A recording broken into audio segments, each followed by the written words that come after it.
Muy bien, pues ese es nuestro estudio de hoy, el famoso. Yo no sé si ustedes se aburren cuando leen las genealogías, ¿les pasa eso? Hoy, por ejemplo, ¿quiénes pudieron estar atentos toda la lectura de la genealogía hasta el final? Todo un capítulo solo de genealogías. A veces cuando encontramos las genealogías decimos, sí, pasamos la página rápido, ¿verdad? Y no nos detenemos a leer las genealogías. Pero las genealogías son muy importantes, las genealogías bíblicas. ¿Por qué? Porque expresan una idea fundamental, y es la esperanza en ese Salvador prometido. La única razón por la cual esas genealogías existen en la Biblia es porque muestran cómo las personas del Antiguo Testamento tenían esperanza en esa promesa que Dios había hecho desde el jardín del Edén. Y esa promesa es que de la simiente de la mujer, un ser humano iba a nacer e iba a derrotar a Satanás, y todo este mundo trágico iba a ser resuelto, iba a ser solucionado por Cristo. Los problemas que surgen a raíz del pecado, todos esos problemas y tragedias que vienen derivados del pecado, iban a ser resueltos, solucionados en ese que había prometido Dios. Entonces, todas las personas del Antiguo Testamento que tenían fe y que creían en la promesa de Dios, estaban muy atentos a esa simiente santa.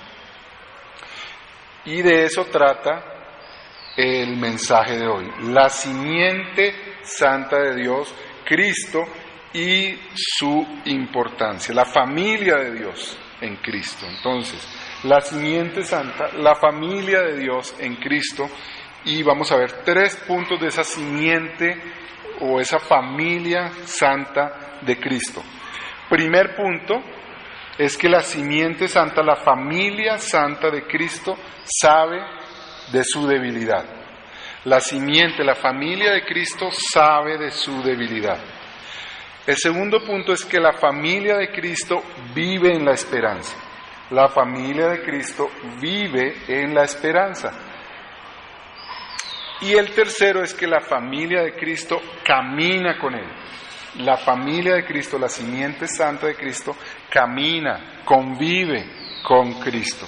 Esos son los 3 temas que vamos a ver en nuestro pasaje de hoy. Entonces vamos a ver el primero. Dice que la simiente de Cristo, la familia de Cristo, sabe de su debilidad. Una de las cosas, y me pareció muy interesante que María Pau haya podido verlo, es que cada vez que se relataba del nacimiento de alguien, decía que esa persona nació, tuvo hijos, y nombran solamente al primogénito, y luego murió. Y la razón por la cual eso es sumamente importante es que para nosotros hoy es tan común, es tan natural la muerte, que cuando lo leemos nos parece que eso fue algo como común y corriente. O sea, todo el mundo sabemos que todo el mundo nace, crece, se reproduce y muere. Pero eso no es verdad. Dios no nos creó para morir. Cuando Dios diseñó al ser humano, cuando Dios diseñó a la pareja, el matrimonio, y que tuvieran hijos, no diseñó que el padre y la madre luego iban a morir y esos hijos iban a tener hijos y luego iban a morir. Ese no fue el diseño de Dios. La muerte es una tragedia. La muerte es una tragedia en la humanidad. Sin embargo, vemos que cada uno de los que aquí aparecen en la lista murieron porque se cumple la sentencia de Dios. Dios había establecido que si el hombre pecaba, entonces moriría. Adán no murió el día en que pecó, pero sí se hizo mortal. Adán empezó a degenerarse en su cuerpo y en su moralidad también, debido al pecado, empezó a degradarse. Y por no tener la capacidad de comer del árbol de la vida, porque fue echado de la presencia de Dios, entonces ese degeneramiento de su cuerpo fue dando lugar a que muriera. Era inevitable entonces, a causa de que se estaba desgastando su cuerpo, que Adán muriera. y no solamente Adán, sino todos y cada uno de sus descendientes. Y esa desintegración, esa corrupción no fue solamente del cuerpo. Ustedes y yo ya estudiamos en capítulos pasados cómo la parte moral, espiritual del hombre empezó a corromperse también. Adán simplemente desobedeció, pero ya su hijo Caín fue un asesino, y 2 generaciones después ya Lamec era un genocida, de acuerdo a lo que estudiamos semanas anteriores. De tal manera que no solamente hubo corrupción desde el punto de vista material, físico, sino hubo corrupción desde el punto de vista moral, ético y espiritual.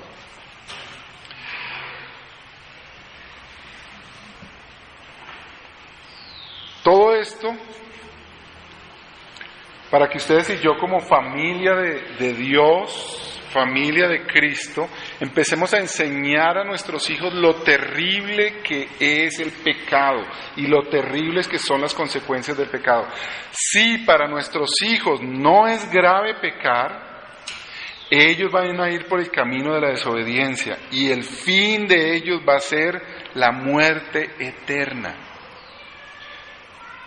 Si ustedes en su corazón anidan el concepto de, bueno, eso de que mi hijo me diga unas mentiritas no es tan grave, ustedes están haciendo algo terrible para ustedes mismos y para sus hijos, porque las mentiras engendran asesinatos y los asesinatos engendran genocidios. Así es de grave el pecado. ¿Ustedes creen que los grandes pecadores empezaron siendo grandes genocidas? ¿Sabe ustedes cómo empezó la vida de Pablo Escobar?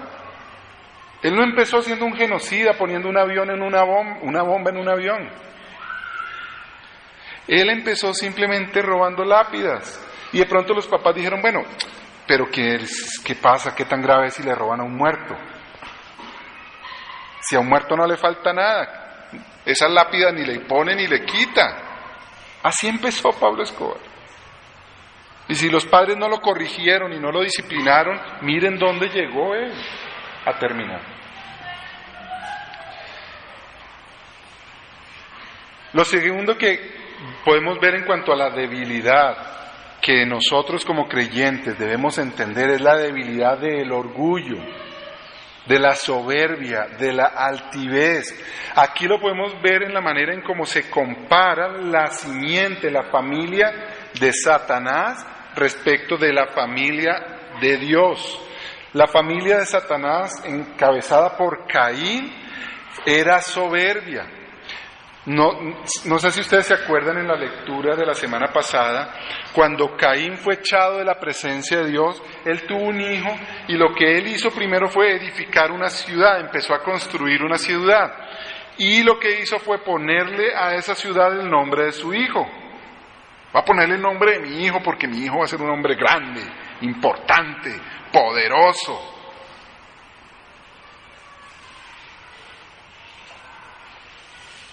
Mientras tanto, Set, porque Caín mató a Abel, entonces la simiente de Dios empezó a ser Set. En cambio de ponerle a la ciudad el nombre de su hijo, le puso a su hijo un nombre significativo, Débil. Miren qué diferencia. Caín le pone el nombre de su hijo a una ciudad para que su hijo sea grande. En cambio, Set le pone a su hijo el nombre Débil. Débil. Entonces cada vez que alguien va a llamar al hijo de Set, ¿sabes cómo lo va a llamar? ¡Hey tú, débil, ven para acá! Débil, ve, haz aquello. Oye, débil, necesito hablar contigo. Débil, débil, débil. ¿Y eso cómo lo aplicamos en nuestra vida, hermanos? ¿Qué le estás enseñando tú a tu hijo? ¿Cómo estás motivando tú a tu hijo? ¿Le estás a tu hijo diciendo tú tienes que ser alguien en la vida, tú tienes que distinguirte, que ser importante, que ser un berraquito? ¿Eso es lo que le estamos enseñando a nuestros hijos, que ellos deben ser? ¿El linaje de quién? ¿La familia de quién habla de esa manera?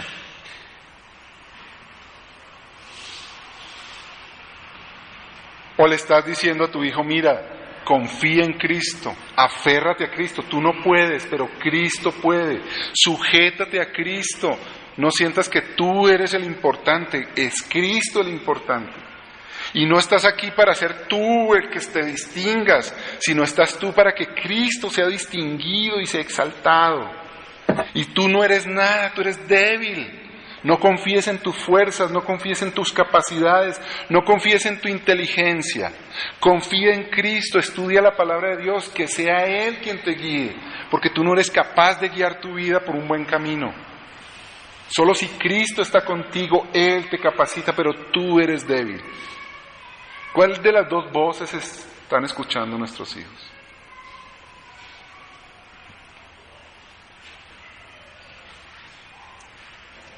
Noten dónde termina, y perdonen que sea reiterativo, pero miren dónde termina el linaje de cada uno. Mientras el linaje de Caín termina con Lamec, que promete matar a más de 700 personas si alguien le hace algo, un genocida en potencia increíble, que además fue el primer polígamo, sí, que tuvo 2 mujeres, o sea que un hombre terrible, no solamente en la forma de expresarse, sino en la forma de vivir. Y por el otro lado, el linaje es Noé, la esperanza del descanso de las almas atormentadas.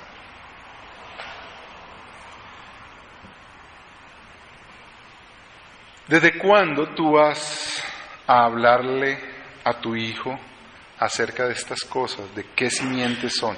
¿Desde qué momento vas tú a decirle a tu hijo o que él es el más importante y que tiene que ser bien poderoso, o le vas a enseñar que él es débil y necesita depender de Cristo para todo? ¿Desde cuándo creen ustedes que debemos empezar a enseñarle a nuestros hijos estas cosas?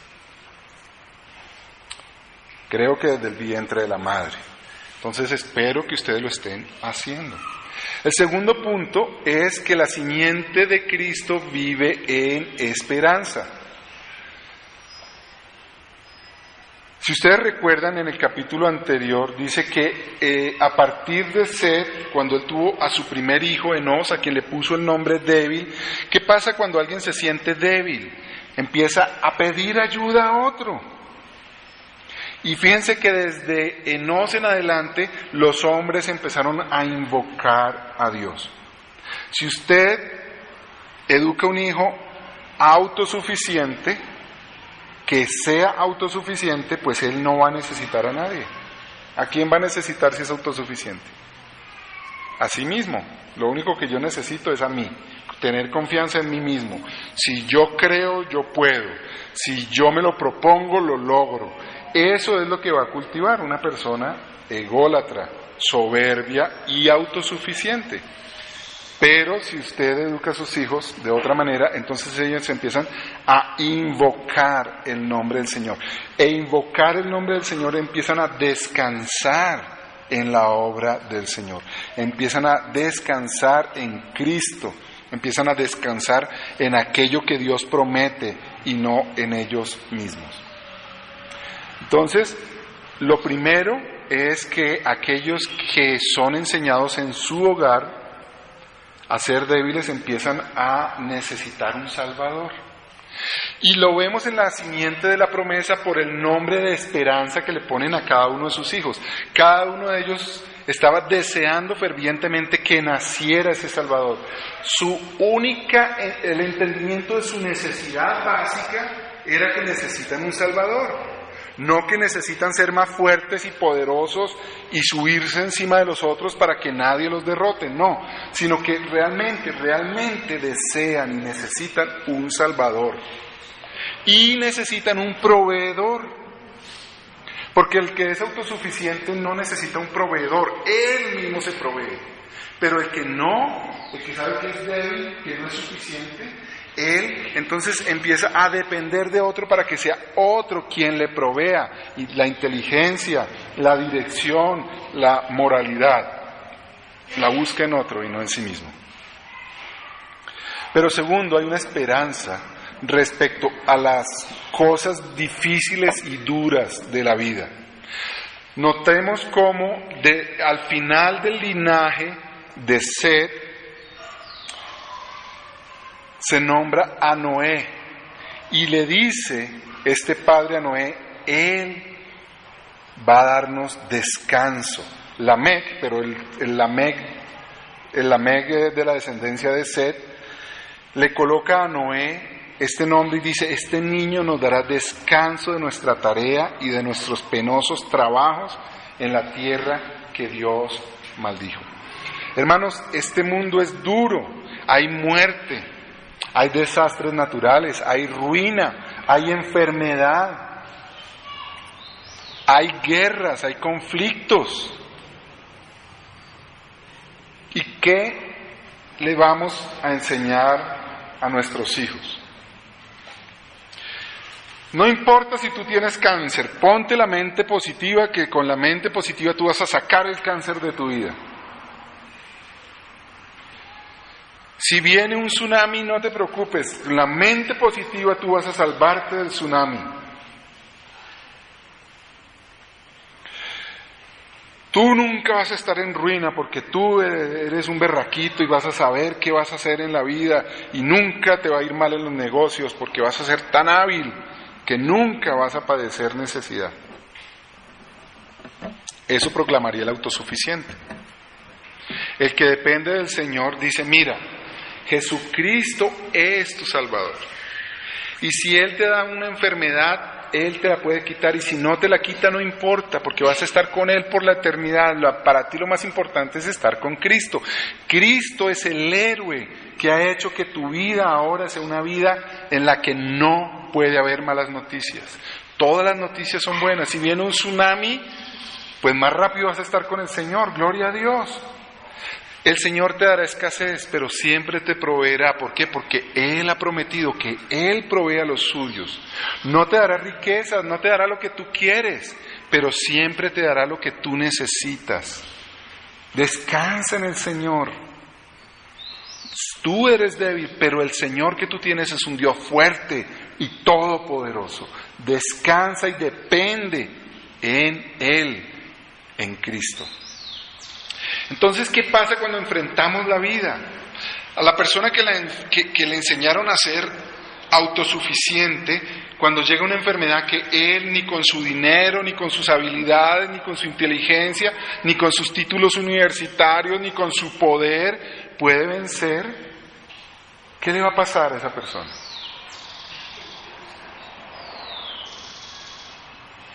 Está deshecha y nada tiene. En cambio, el que está en Cristo es indestructible, porque ¿quién lo puede alejar de Cristo? ¿Quién le puede quitar las promesas de Cristo? ¿Quién puede desprenderlo de su unidad y del éxito que él va a tener cuando el Señor venga y muestre todas las cosas como son en realidad, y los que son del Señor vayan a estar con Él para estar con la eternidad? Ese es el éxito verdadero. Entonces hay un alivio, hay una verdadera vida de paz y de gozo para aquel que depende en Cristo. Y hay una zozobra y una insatisfacción total para aquel que vive para las cosas materiales, para sí mismo, porque nunca estará en paz. Si tiene, estará siempre aterrorizado porque lo puede perder, y si no lo tiene, estará siempre insatisfecho buscando tener, y aún si tiene, estará siempre insatisfecho porque siempre querrá más. Cuando la Biblia habla de muerte es eso, es insatisfacción. Una persona autosuficiente es una persona que está siempre insatisfecha, nunca está completa, nunca se siente que está plena. En cambio, las personas que estamos en Cristo estamos plenas y satisfechas, porque Cristo es todo para nosotros, y como tenemos a Cristo lo tenemos todo, estamos completos en Él. Entonces debemos enseñar a nuestros hijos acerca de Cristo y en dónde está la verdadera satisfacción, en dónde está la verdadera plenitud, en dónde está la felicidad. Todo ser humano busca la felicidad, porque para eso fue creado, para ser feliz. Pero o la felicidad está en ti mismo y en lo que tú logras, ¿O la felicidad tuya está en Cristo y lo que Él ha logrado para ti? ¿Y cuál de los dos llega realmente a ser alguien feliz? Esa es la cuestión. Y la familia de Dios es feliz porque su realización está en Cristo. Y eso es lo que le enseñamos a nuestros hijos en la familia de Dios. El tercer punto es que la familia de Cristo camina con Cristo. Dice que el séptimo en el linaje de Caín es Lamec, el colmo de la soberbia, el padre de la poligamia y el genocidio. Pero el séptimo del linaje de Set es Enoc, quien fue llevado a estar con Dios. ¿Dónde estuvo la diferencia entre Lamec, hijo de Caín, y Enoc, hijo de Set? Por supuesto que estuvo en la forma en que fueron educados, en la forma como tuvieron o no una relación con Dios.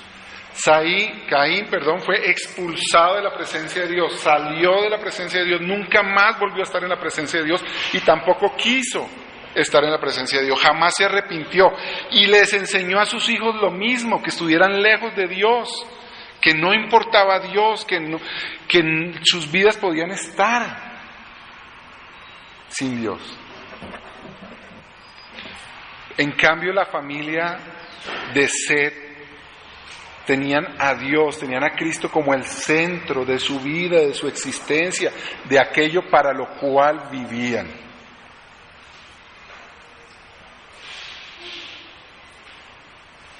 Dice aquí que Enoc caminó con Dios y el verbo para caminar era que tenía el hábito continuo y diario de estar con Dios.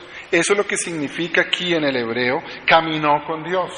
No es que caminó un ratico, 5 minutos, 1 hora, un día, sino que caminó continuamente, toda su vida caminó con Dios. ¿Qué significa caminar con Dios? Y lo más importante, ¿cómo podemos nosotros hoy caminar con Dios y enseñarle a nuestros hijos a caminar con Dios? ¿Cómo se expresa? ¿Cómo se vive? ¿Cómo tenemos la experiencia de caminar con Dios? Hay 3 formas en las que un ser humano camina con Dios.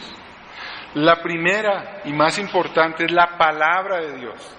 El que camina con Dios, camina con la palabra de Dios, estudia la palabra de Dios, deja que la palabra de Dios sea la que moldee su vida, la que alimente su vida, la que le dé alegría a su vida, lo que sea lo más importante, lo más valioso para su vida.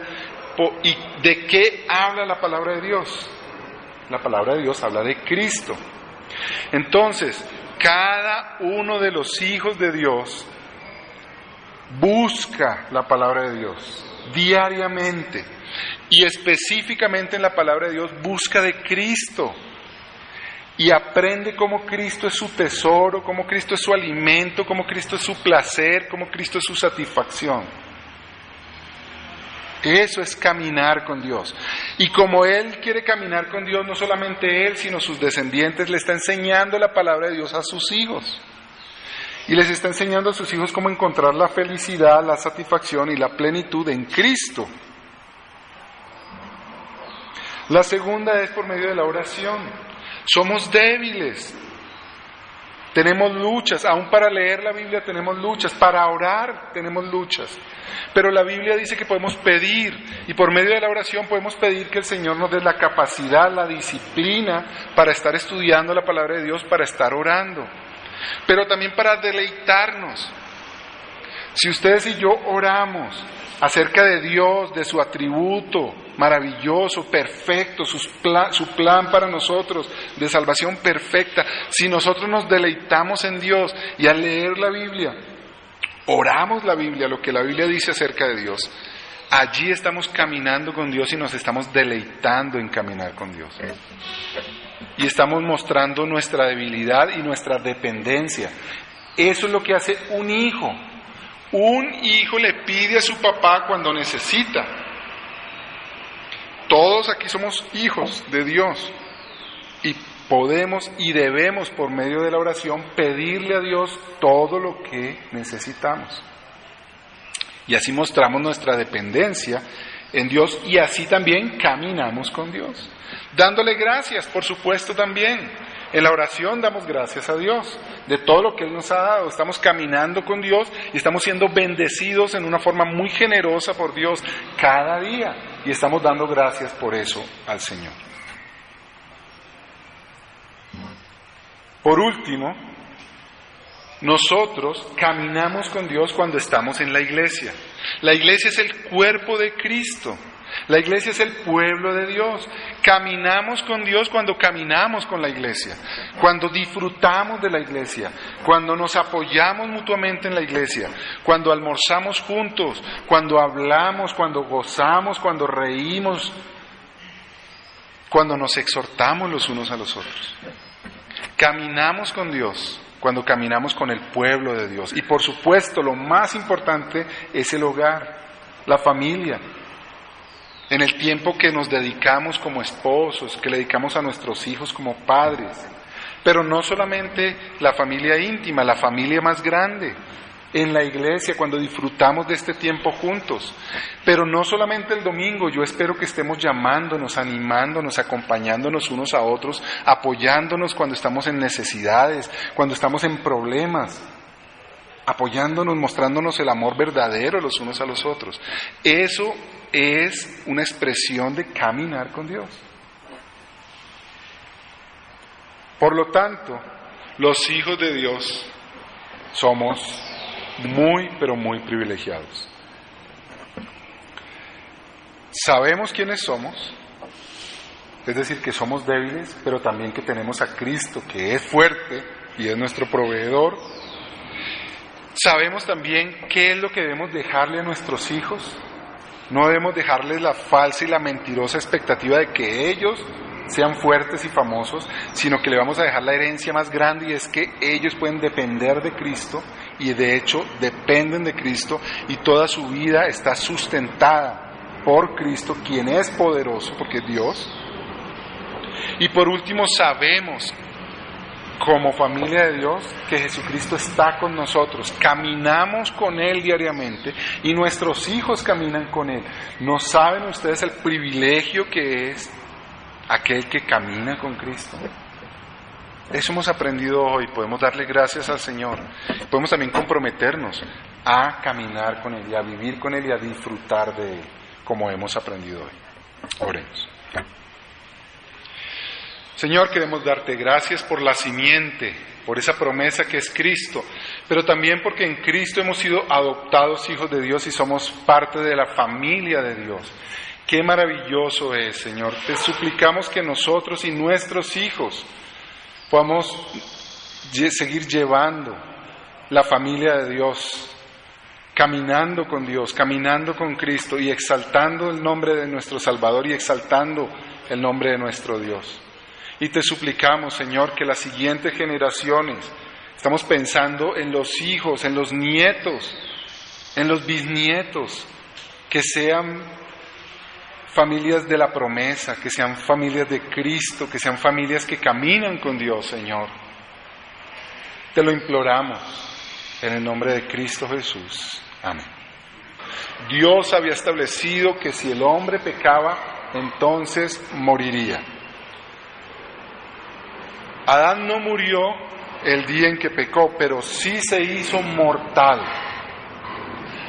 Adán empezó a degenerarse en su cuerpo y en su moralidad también, debido al pecado, empezó a degradarse.